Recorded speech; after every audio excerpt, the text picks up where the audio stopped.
오늘 하나님의 말씀은 사사기 13장입니다. 사사기 13장 전체 말씀은 다 읽어야 되지만 우리는 다 읽진 않고 2절에서 4절, 15절에서 20절 말씀을 다시 교독하도록 하겠습니다. 소라 땅의 단 지파의 가족 중에 마노아라 이름하는 자가 있더라. 그의 아내가 임신하지 못함으로 출산하지 못하더니 여호와의 사자가 그 여인에게 나타나서 그에게 이르시되 보라 내가 본래 임신하지 못함으로 출산하지 못하였으나 이제 임신하여 아들을 낳으리니 그러므로 너는 상과 포도주와 독주를 마시지 말며 어떤 부정한 것도 먹지 말지니라. 마노아가 여호와의 사자에게 말하되 구하옵나니 당신은 우리에게 머물러서 우리가 당신을 위하여 염소 새끼 하나를 준비하게 하소서 하니 여호와의 사자가 마노아에게 이르되 내가 비록 나를 머물게 하나 내가 내 음식을 먹지 아니하리라. 번제를 준비하려거든 마땅히 하나님께 드릴지니라 하니 이는 그가 여호와의 사자인 줄을 마노아가 알지 못함이었더라. 마노아가 또 여호와의 사자에게 말하되 당신의 이름이 무엇이니까 당신의 말씀이 이루어질 때에 우리가 당신을 중히 여기리라 하니 여호와의 사자가 그에게 이르되 어찌하여 내 이름을 묻느냐 내 이름은 기묘자라 하니라. 이에 마노아가 염소 새끼와 소주를 가져다가 바위를 위에서 여호와께 드리면 이적이 일어나니라. 마노아와 그의 아내가 본즉 함께 불꽃이 제단에서부터 하늘로 올라가는 동시에 여호와의 사자가 제단 그곳에 휩싸여 올라간지라. 마노아와 그의 아내가 그것을 보고 그들의 얼굴을 땅에 대고 엎드리냐. 아멘. 오늘 사사기 13장이고 오늘 13장은 삼손의 출생에 대한 내용입니다.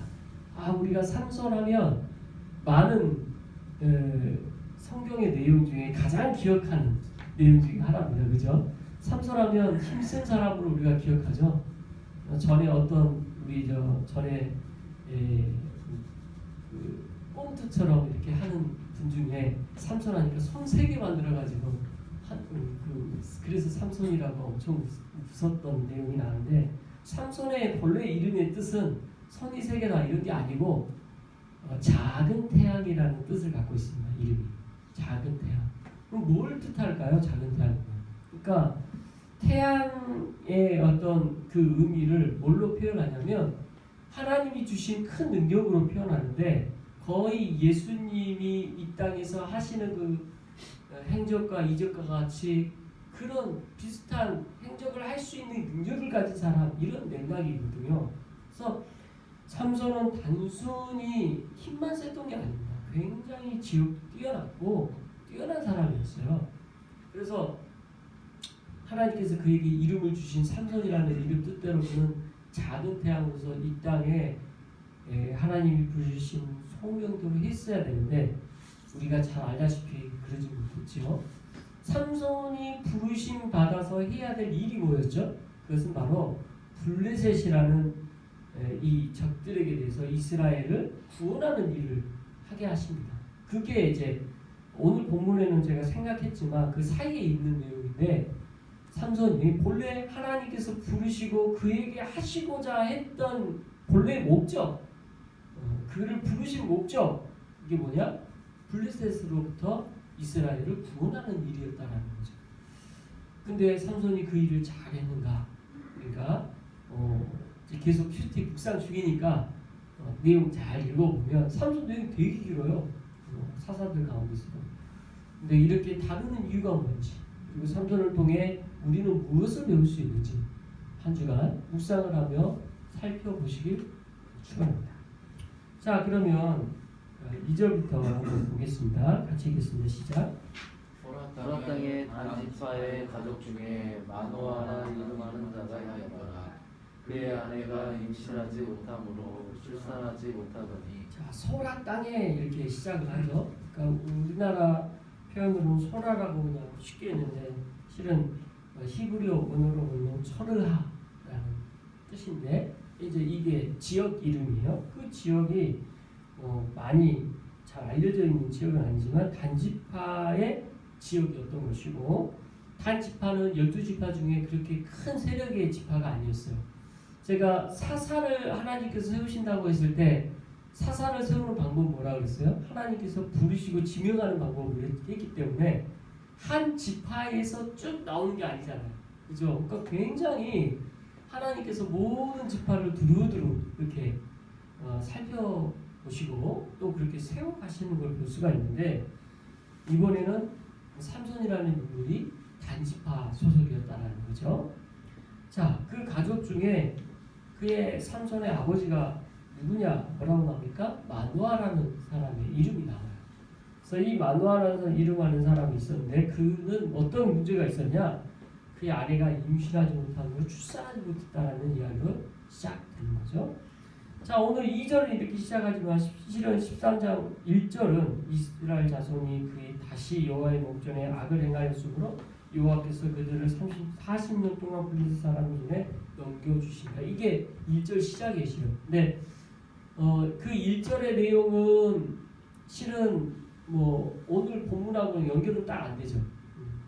아마 13장 마지막 절, 12장 마지막 절이 돼도 상관이 없는 절이죠. 이스라엘 자손이 또 하나님 앞에 죄악을 했고 그 죄악 때문에 40년 동안 블레셋 사람의 손에 의해 고통당하는 기간을 갖게 됐다라는 것이 먼저 시작되었고 그 블레셋 사람들에 대한 고통 가운데 구원할 한 사람을 누구로 세웠다? 삼손으로 세웠다라는 거죠. 이제 이게 오늘 보면 시작이에요. 근데 이 삼손은 평범한 가정인 이 마노아라는 특히 자녀가 없는 그 가정에 특별한 일이 이제 일어나게 되겠죠. 이어서 3절 같이 읽겠습니다. 시작. 여호와의 사자가 그 여인에게 나타나서 그에게 이르시되 보라 내가 본래 임신하지 못함으로 출산하지 못하였으나 이제 임신하여 아들을 낳으리니. 자, 이 여인 이름이 안 나와요. 이 여인은 마노아의 아내다. 이 정도만 알 수 있지 그 이상 자세한 내용은 알 수가 없습니다. 이스라엘 민족의 단지파의 소속인지 아니면 다른 지파의 소속인지 이방 여인인지 전혀 알 수가 없어요. 그런데 아무튼 이 여인이 이름도 나오지 않은 이 여인이지만 삼손을 출산케 하는 여인입니다. 근데 본래 어떤 특징을 갖고 있었냐면 임신을 하지 못하는 몸을 갖고 있었다. 근데 여기에 하나님의 기적이 일어나는 거죠. 새 생명을 주시는 놀라운 기적을 갖게 됩니다. 그런데 그렇게 하면서 하나님께서 말씀하시는데 여기서 여호와의 사자라고 나오잖아요. 그럼 여호와의 사자가 천사인지 아니면 하나님 자신인지 우리가 어떻게 아냐? 또 우리 저번에 말씀드렸지만 또 한 번 생각해보세요. 어떻게 알 수 있다 그랬죠? 이게 하나님에 대하여 말을 해서 경배하려고 할 때 경배를 받으면 하나님 자신이고 그걸 거부하면 천사고 또 하나는요 하나님이라는 이 표현에 자기로 1인칭으로서 어떤 명령을 하면 하나님이고 그거를 3인칭으로 자기가 하나님으로부터 전하는 자로 설명을 하면 천사라고 했죠. 자, 아직까지 2절에 3절에서는 그 특징이 안 나타나죠. 이게 어떤 맥락인가 좀 더 보면 더 확실하게 나오죠. 근데 느낌상 직접 이야기하는 1인칭적 느낌이 나긴 해요. 그렇죠? 자, 이어서 4절 읽겠습니다. 시작. 그러므로 너는 술과 포도주와 독주를 마시지 말며 어떤 부정한 것도 먹지 말지니라. 자, 여기서 너는 누구예요? 너는 지금 마노아의 아내. 마노아의 아내는 포도주나 독주 마시지 말래요. 그리고 어떤 부정한 것도 먹지 말라고 말씀하십니다. 그러니까 지금 이 여자는 이제 이 아이를 갖게 되면서부터 해서는 안 되는 일. 이게 뭐냐? 지금 방금 말했던 이 내용. 근데 이 내용이 성경을 우리가 쭉 읽다 보면 어떤 내용과 연결되는지 알 수가 있는데 오늘 보면 5절부터 14절을 제가 생각을 해서 나온 내용 가운데 있는 내용인데 5절에 뭐라고 나왔냐면 내가 임신하여 아들을 낳으니 그의 머리 위에 삭도를 대지 말라.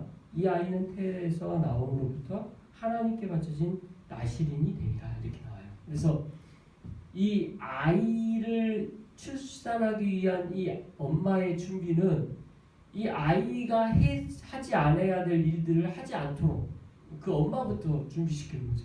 뭘 하지 말아요? 부정한 거 먹지 말아요. 독주나 포도주를 먹지 말아요. 이게 나실인이 해서는 안 될 일이고 또 이 아이에게 더 해서는 안 되는 것 중에 또 하나가 뭐예요? 삭도하지 말라는 거. 그러니까 이것이 구별된 자로서 나타나는 특징이라는 거죠. 나중에 우리가 사무엘도 나실인과 같이 소문되어지는 그런 것을 보는데 나실이라는 이 특징이 성경에서 이렇게 나타나고 있습니다. 자, 그럼 그 어머니는 지금 이 말씀을 들었을 때 충격이었겠죠. 자, 블레셋 사람의 그 다음에 이제 5절 후반절에 블레셋 사람 손에서 이스라엘을 구원하기 위함으로 이 아이가 준비되어야 된다. 이런 말씀까지 5절에 나옵니다. 그리고 나서 6절부터 3절, 4절까지의 내용이 뭐냐면 그 아내가 그 남편한테 가요. 이제 마노아한테. 내가 어떤 사람을 만났는데 그 사람이 너무 무서워가지고 그 사람 이름도 못 물어봤다. 하나님인지 천사인지 누군지도 모른다. 나중에 그분이 누군지 모르겠지만 저한테 한 이야기는 아이를 가질 거래요. 그리고 이 아이를 이렇게 해야 된대요. 이 한번 오늘 들었던 이야기 쭉 하겠죠. 그랬더니 마노아가 그 사람 다시 만나면 자기에게 얘기해달라. 그렇게 해서 다시 그 다음날 여호와의 사자가 나타나는 내용에서부터가 15절에 이제 나온 거죠. 그래서 그 아내가 나타났다고 남편이 찾아가서 데리고 와요. 자, 그리고 나서 15절 같이 읽겠습니다. 시작. 여호와의 사자에게 말하되 구하옵 하나님 당신은 우리에게 머물러서 우리가 당신을 위하여 염소 새끼 하나를 준비하게 하소서 하나니. 자, 이 마노아가 이렇게 이야기를 합니다. 당신은 우리에게 머물러서 우리가 당신을 위한 염소 새끼 하나를 준비하게 하소서 해줄 수 있도록 준비하겠습니다. 이렇게 접대죠. 지금 이거 어디서 봤어요, 우리? 이 앞에 기드온에서 똑같이 이랬죠. 접대하려고 하는. 그러니까 지금 오늘 본문 맥락에 그 사이를 안 읽었지만 맥락 느낌이 어때요? 뭘 알 수 있어요? 한 가지 알 수 있는 건 마노아 역시 하나님이시고 그분이 어떤 분이신지에 대하여 전혀 감이 없어요. 지금. 그러니까 이게 다른 세대의 특징이에요. 예수님이 직접 나타나도 하나님이신지를 뭐 한 번에 안 사람이 없어요. 그리고 여러 대화를 쭉 한단 말이에요. 무려 10절을 이야기를 하잖아요. 그런데도 감이 없어요. 그래서 하나님 그 사이에 이제 이 마노아가 뭘 물어보냐면 이 아이를 어떻게 키워야 됩니까? 난 어떻게 키워야 할지 잘 모르겠습니다. 그랬더니 뭐라고 이야기하겠어요? 앞서 이야기했던 것처럼 아이에게 삭도하지 말고 그리고 포도주 독주 먹지 말고 부정한 거 먹게 하지 말라 이야기했단 말이에요. 그렇게 키워라. 근데 지금 그 내용이 반복되어서 제가 그걸 뺐는데요. 한번 생각해 보세요. 여러분 앞에 진짜 그런 일이 일어났다고 생각을 해봅시다. 하나님이시든 주의 천사가 나타나서 나에게 이런 메시지를 줬다고 생각해 봅시다. 여러분 마음은 어떨 것 같아요? 한번 상상을 한번 해봐야 될 것 같은데 상상이 잘 안 돼. 너무 충격적일 것 같아요. 그렇죠? 지금 마노아도 그랬을 거예요. 굉장히 지금 충격스러운 그런 충격적인 일이 그에게도 일어났단 말이에요. 이 충격적인 일 앞에 마노아는 지금 자기가 무엇을 제일 먼저 해야 되는지 한 가지 알고 싶었던 건 자녀를 어떻게 키우는가에 대했고 그 다음에 접대하는 일로 두 가지를 이 사람은 마음을 정한 거죠. 근데 다 잘했어요. 근데 중요한 건 아이를 키우는 문제. 이게 말 그대로 삭도하지 않고 말 그대로 그 부정한 거 안 먹이면 잘 키우는 건가요? 아이 키운다는 거 어떻게 키우는 게 아이를 키우는 게 잘 키우는 걸까? 참 어렵습니다. 어려워요. 제가 목사이니까 제 자녀도 참 잘 키우고 싶을 거 아니에요. 하나님의 자녀로. 근데 목사니까 억지로 성경을 막 고정해서 읽게 하고 외우게 하고 그러면 아이가 잘 자랄까요? 세상에서 하는 방식이 아닌 다른 방법으로 우리가 아무리 노력을 한다고 해서 그게 쉽게 될까요? 참 어려운 문제입니다. 그렇다고 해서 좋은 대학을 가기 위해서 세상 사람들이 하듯이 그렇게 키워야 될까요? 참 그것도 어려운 문제예요. 그래서 저는 오늘 사사기의 산전 내용을 보면서 자녀를 어떻게 키워야 되는지가 상당히 고민이 됐던 내용이었습니다. 그러면서 결론은 뭐였냐면 정말 하나님 앞에 매일매일 자녀를 위하여 기도하면서 주의 뜻을 묻는 수밖에 없겠구나라는 거죠. 여러분도 마찬가지잖아요. 여러분 이제 여기까지 왔고 주님의 은혜로 여기까지 왔어요. 내 순간 주님께 부르짖으며 주님의 뜻이 어디 있는지를 구하는 게 가장 성경적인 우리가 할 수 있는 역할인 거죠. 자, 그런데 이제 마노아는 지금 그러한 본인의 상황을 받아들이고 접대하고자 하는 내용까지 봤어요. 이렇게 했던 행동은 지금 이분이 누군지를 모르니까 접대하려고 했는데, 자, 그 다음에 이제 답이 나오죠. 16절 같이 읽습니다. 여호와의 사자가 마노아에게 이르되 내가 비록 나를 머물게 하라 내가 내 음식을 먹지 아니하리라.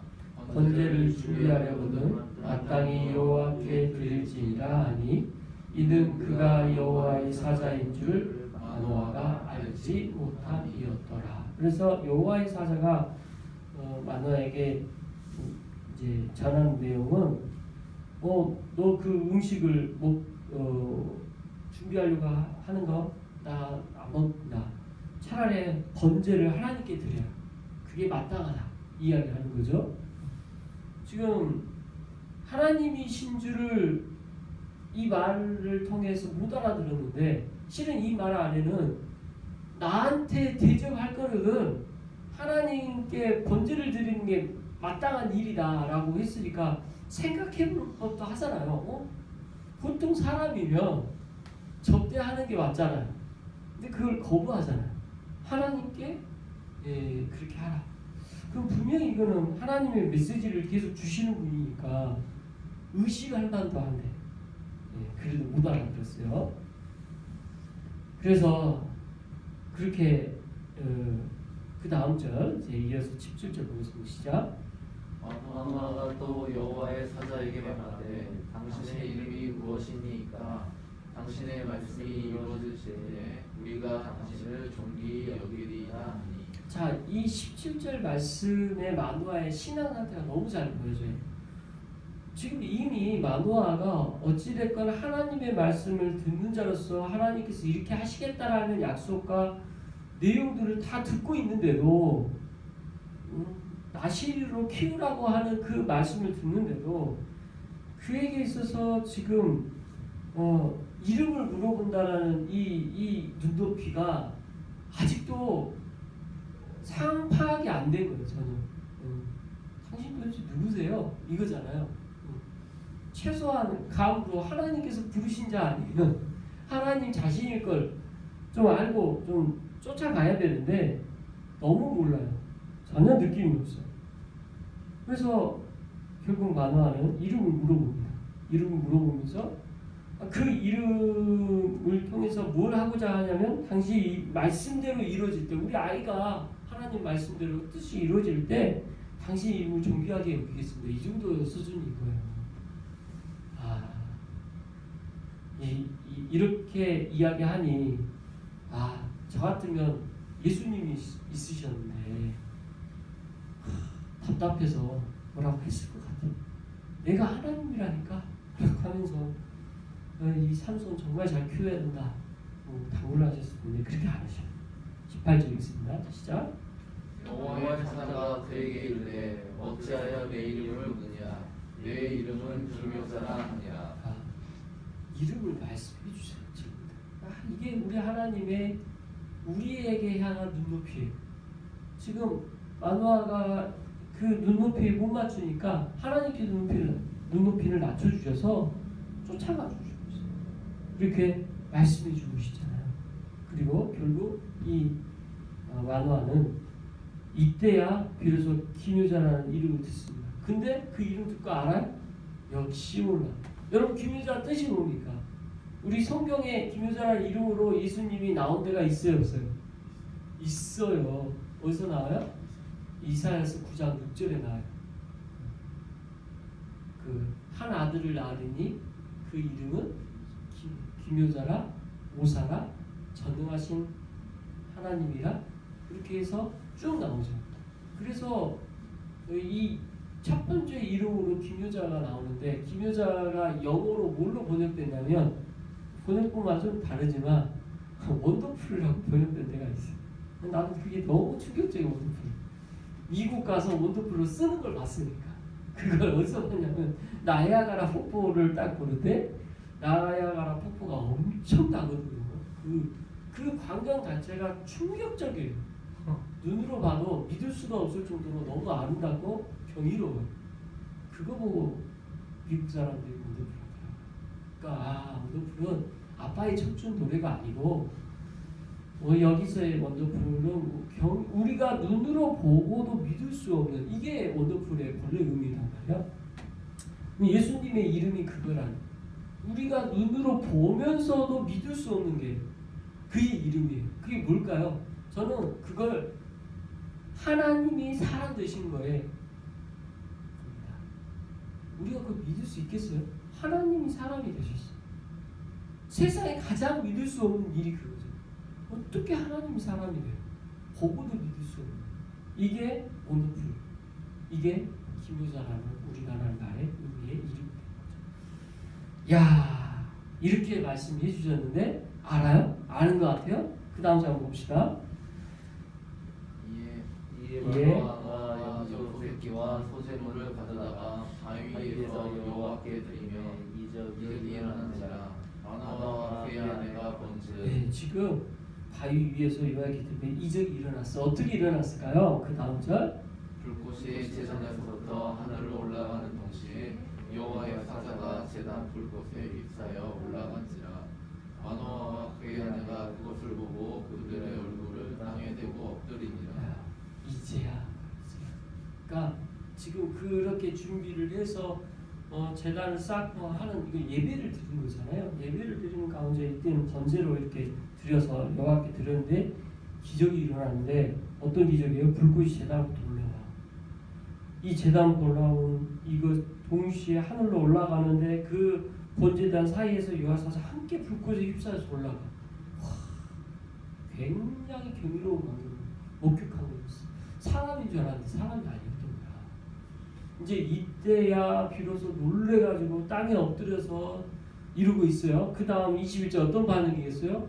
우리 죽었다 이제 이 반응이에요. 안 봐도 뻔하죠. 기도도 그랬고, 이제 하나님인 걸 알면 그 다음 반응은 나 하나님 대면에서 이제 나 죽겠구나 이거다. 그러니까 이 본문을 통해서 우리가 느끼는 건 뭐냐면, 다른 세대의 신앙이 뭐였냐, 하나님에 대하여 말을 하고 알고는 있지만 제대로 된 신앙이 없으니까 자꾸 왜곡돼요. 그래서 저도 성경을 다시 한번 보면서 이게 다른 신앙의 특징이 뭔지를 다시 한번 보게 돼요. 정말 하나님의 말씀을 말씀대로 깨닫고 있는 거야, 아니면 왜곡하고 있는 거야. 우리나라 기독교가 또 우리의 교회의 신앙이 다 100% 성경대로 갔으면 좋겠어요. 그런데 우리 인간의 연약함 때문에 다른 세대의 신앙이 우리 안에 늘 있을 수밖에 없다는 걸 기억하게 하는 부분이에요. 그리고 거기서 벗어나려면 정말 우리가 하나님 앞에 신실하게 말씀으로 세워져야만 된다는 걸 보여줘요. 결국 삼손의 어떤 신앙, 삼손의 인생을 책임져야 될 그 부모의 1세대의 신앙이 바로 서지 못하니까 삼손이 바로 설 수가 없는 거예요.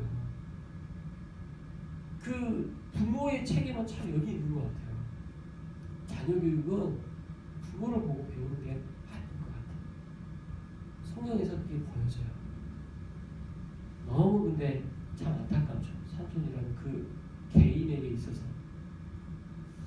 자, 오늘 이제 삼손 공부를 이제 마무리합니다. 그리고 다음 주에 또 삼손에 대한 마지막 그의 죽음을 또 볼 텐데 그 중간에 대한 내용들을 한 주간 묵상하면서 이 삼손의 이 신앙의 모습이 우리에게는 어떻게 적용되고 참 우리가 이 시대에 바른 신앙으로 세워지기 위해서는 어떻게 해야 되는지 그리고 이 세상을 어떻게 바라봐야 되는지 깊게 묵상하는 이번 한 주 되시길 그리스도의 이름으로 축원합니다. 기도하겠습니다. 사랑과 은혜가 풍성하신 하나님 아버지